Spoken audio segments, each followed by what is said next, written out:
Em nome do Pai, do Filho e do Espírito Santo. Amém. Bom dia. Do Evangelho segundo São Mateus. Naquele tempo disse Jesus aos seus discípulos: Não penseis que vim abolir a lei e os profetas. Não vim para abolir, mas para dar-lhes pleno cumprimento. Em verdade eu vos digo, antes que o céu e a terra deixem de existir, nenhuma só letra ou vírgula serão tiradas da lei, sem que tudo se cumpra.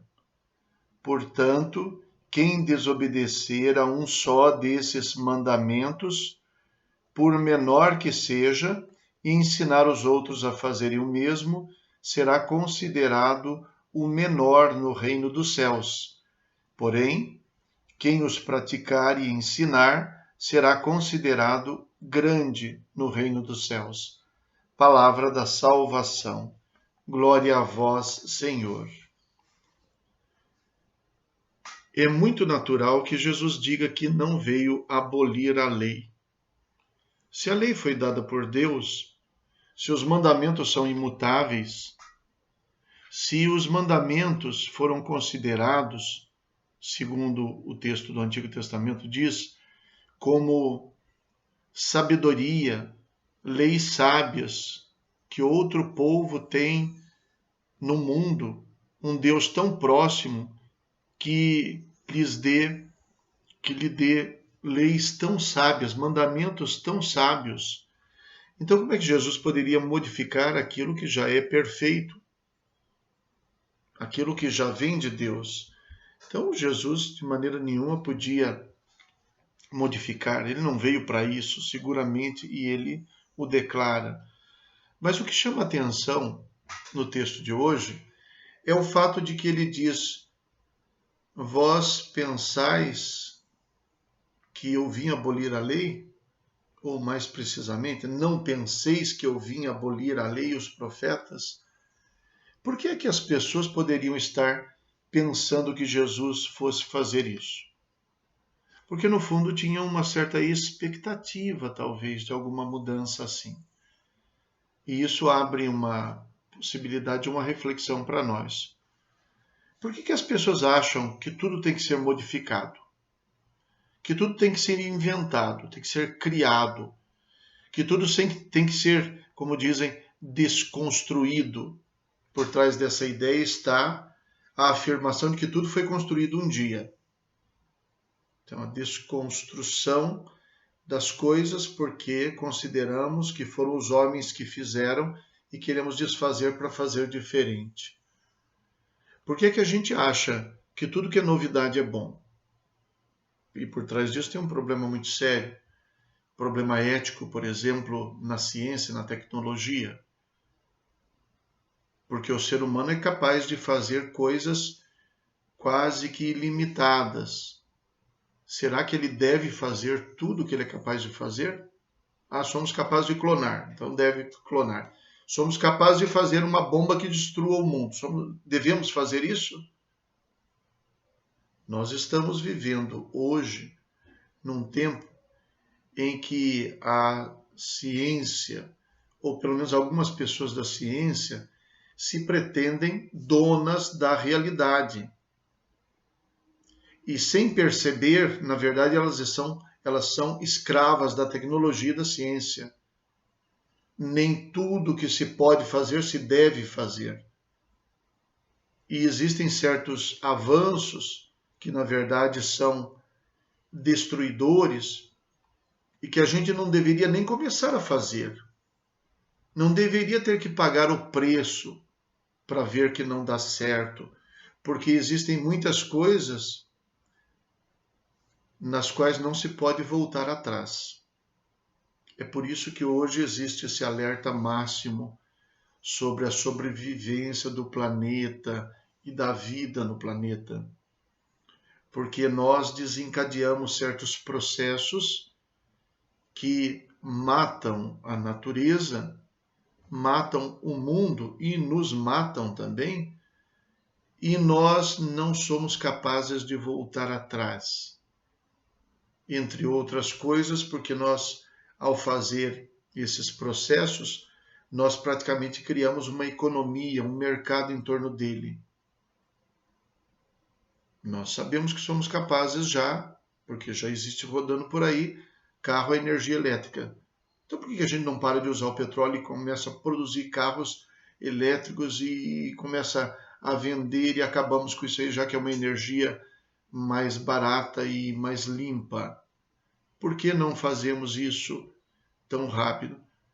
Porque se criou toda uma indústria em torno do petróleo e as pessoas que ganham dinheiro com isso não vão ficar pobres de uma hora para outra para poder salvar o planeta.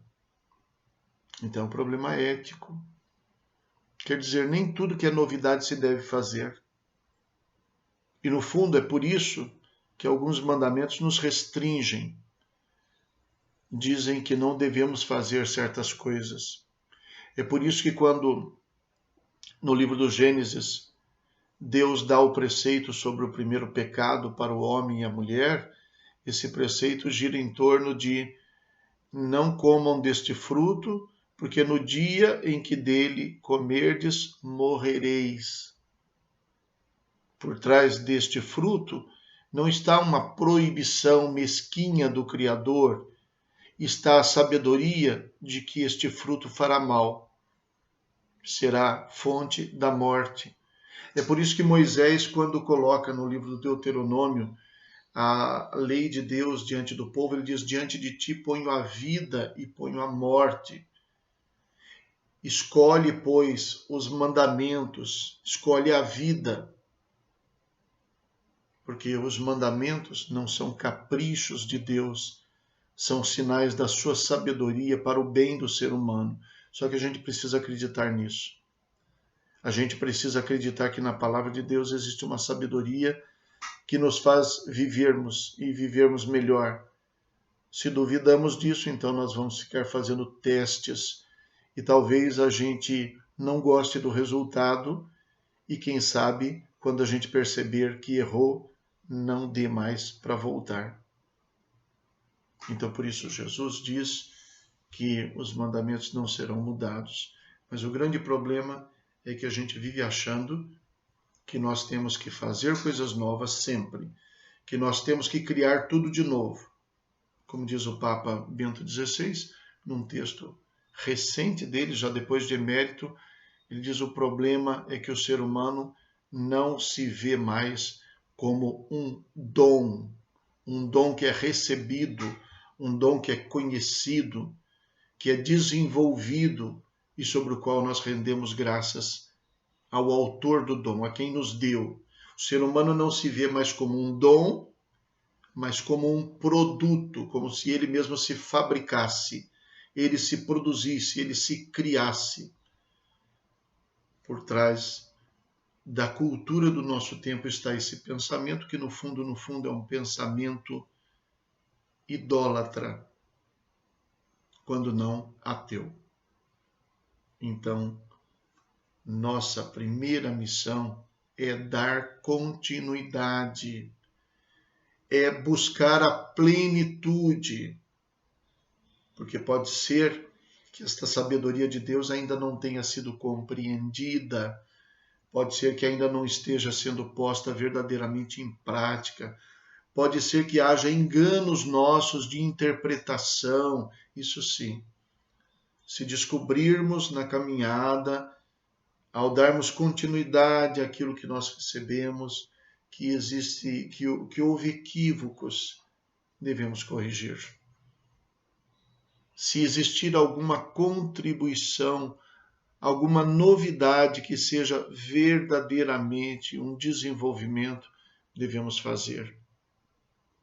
Mas é preciso que a gente pense que o Criador é um só, que a sabedoria dele expressa em mandamentos e em leis já nos foi revelado.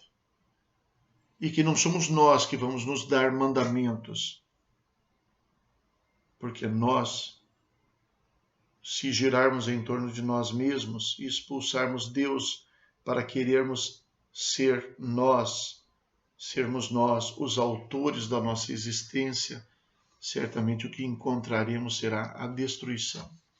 Rezemos. Ó Deus de bondade, concedei que, formados pela observância da Quaresma e nutridos por vossa palavra, saibamos mortificar-nos para vos servir com fervor, sempre unânimes na oração. Por nosso Senhor Jesus Cristo, vosso Filho, na unidade do Espírito Santo. Amém. O Senhor esteja convosco, Ele está no meio de nós. Abençoe-vos Deus Todo-Poderoso, Pai, Filho e Espírito Santo. Amém. Bom dia, fiquem com Deus.